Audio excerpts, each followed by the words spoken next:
आंब्याची अशी कुरकुरीत शेव कशासाठी? तर खिरीसाठी आणि वर्षभराच्या साठवणुकीसाठी. आणि अशी मौसूद लुसलुशीत शेव कशासाठी? तर ड्रायफ्रूट रबडी बरोबर गरम गरम खाण्यासाठी.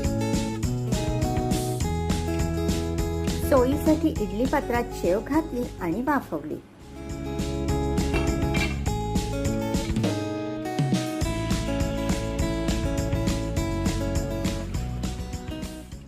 वर्षभराच्या साठवणुकीसाठी वाफवलेली शेव दोन्ही बाजूंनी वाळवली.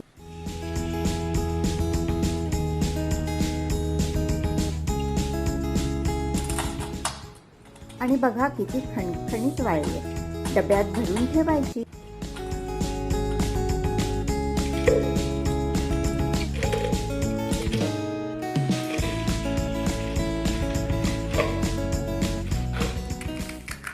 हवी तर तुकडे करून अथवा मिक्सरमधनं रवा काढून याची बनवायची सुरेख खीर. बनवली कशी? तर घेतला 1 बोल हापूस आंब्याचा रस व अर्धी वाटी साखरेचे मिश्रण. त्यात घातली 2 बोल तांदुळाची पिठी, चिमूटभर मीठ, थोडंसं कॉर्नफ्लॉवर. तुपाचा हात घेऊन घट्ट गोळा मळला.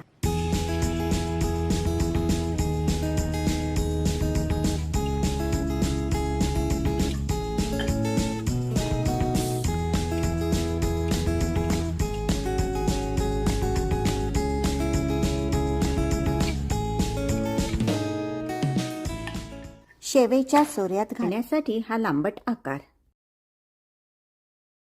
आणि शेव पाडून वाफवली.